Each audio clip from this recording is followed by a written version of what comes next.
So, Mark, how did you begin your career in fundraising and relationship building?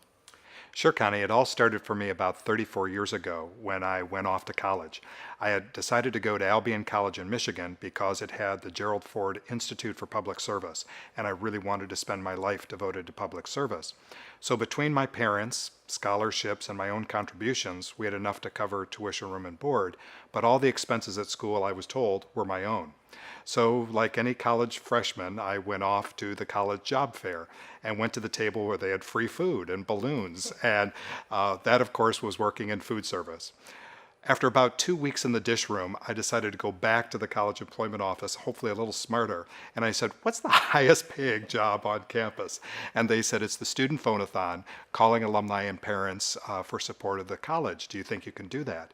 And I said, "How easy would it be for me to talk with people about an institution I have already come to love and that I know they love as well?" So that was the start of the fundraising bug for me, and I've been doing nothing ever since for 34 years. That's wonderful. So, Mark, you've been a nonprofit executive for over 30 years. You look too young to accomplish that. But what excites you most about joining the San Diego Foundation? You know, Connie, I have been watching the San Diego Foundation since my first days of coming to San Diego. I remember in October 2005 attending the San Diego Foundation's 30th anniversary gala at the convention center, and I was amazed by all that the Community Foundation had done in just its first 3 decades. And I said, this is an organization that I want to keep my eye on. So there is just so much I can't wait to get started on here at the foundation. I think it was just really brilliant to create the community affiliates, and I'm really looking forward to advancing my work with the affiliates. But I'm also really looking forward to going on a listening tour with all the donors, with staff, with volunteers, past and current, to really hear from them. Why did they come to the foundation? What excites them about the foundation? What part of the future do they really want to take on themselves? And what I really also hope to hear from everyone is, as they think about the aspects and elements that just make life in San Diego so special, what are those critical elements they would like to see move on forever and to always be a part of the San Diego experience? They'll be so pleased to hear from you.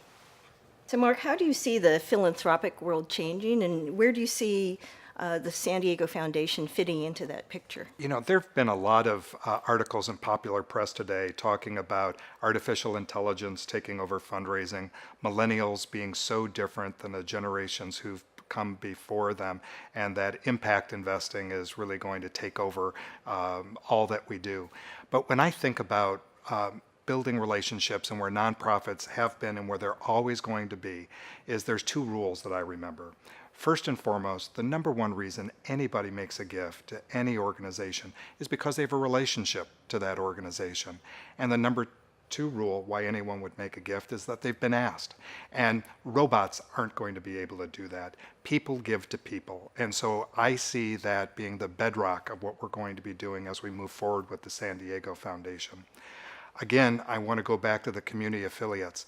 This was a brilliant decision to create the affiliates years ago.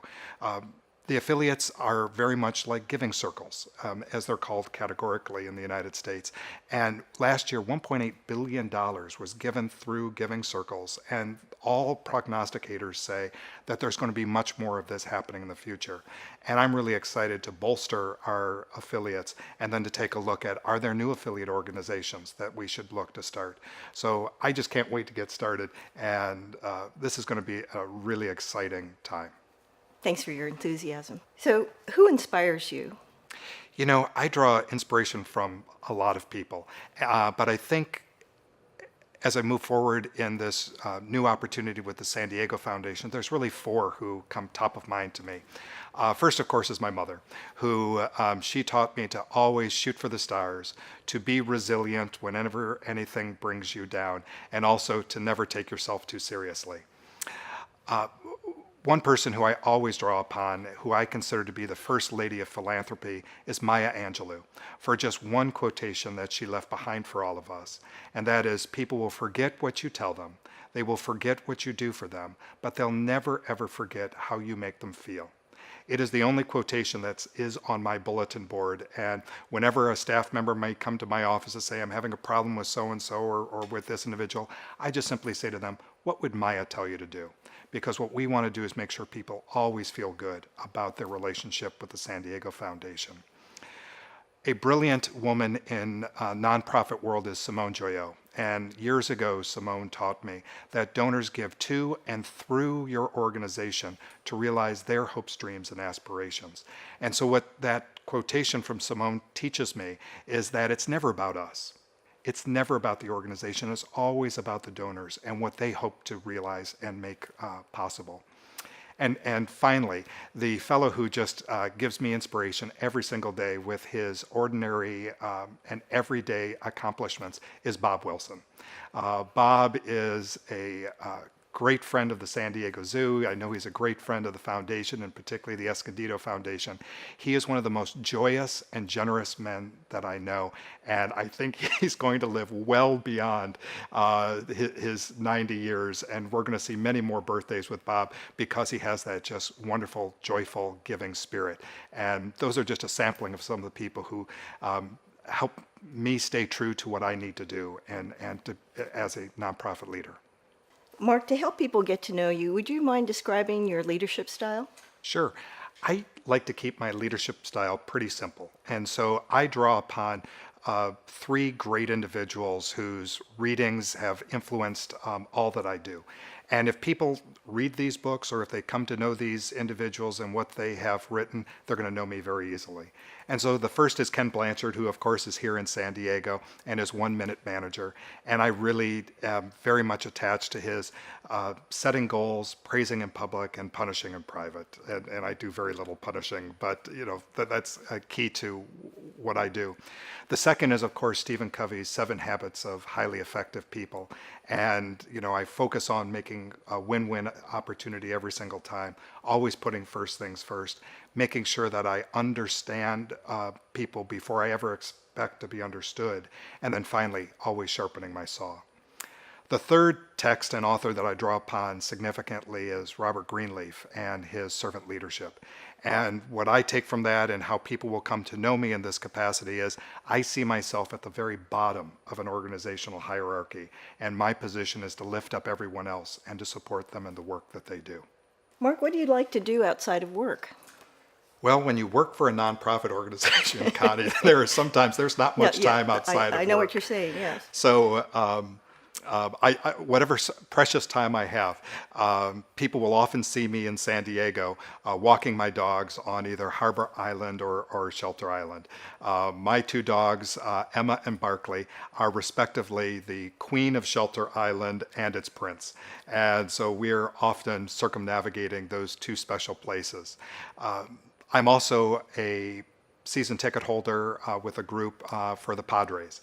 And I am so excited to see what Manny Machado and Will Myers and the rest of the boys are going to be able to do this year. I actually have tickets for opening day, and I just can't wait to see what's going to happen this year. While it's probably not too far outside of what I normally do, the other thing I love to do is to teach on fundraising, relationship building, and philanthropy. So I'm currently teaching a course at San Diego State to upper class students on cause selling and fundraising. And I think I have finally gotten a few of them to consider a career in nonprofit leadership and a career in fundraising and relationship building. Great. And so it's been very warming to me to be able to work with these kids and to see them grow into potential fundraisers and nonprofit staff members. Okay, well, Mark, you did such a great job of answering those questions. Now I understand you have a couple for me. Sure, of course. So Connie, you've transitioned from being a board member and board chair to serving as the interim CEO, which is just a remarkable gift that you gave to the San Diego Foundation, and I'm sure everyone's cheering what you did. As you think about your time as the interim CEO, what do you remember most fondly? I really think that the most rewarding part of the job has been interacting with all the stakeholders, staff, the donors, the community partners. It's just been a real privilege. I've actually been volunteering for the foundation for over 15 years, starting first in the strategic planning area. And so there's also that gratification as well to see how the foundation has evolved and continued to adapt to the opportunities that exist over these past 15 years.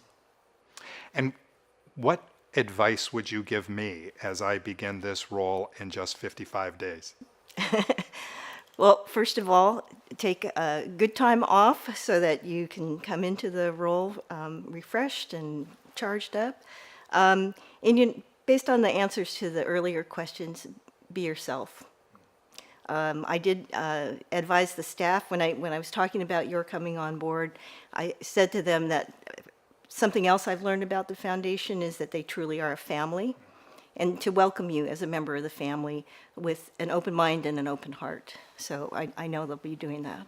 Was there, in your time in this role as interim CEO, was there one donor relationship or donor experience that just really, or with a community group that really touched you?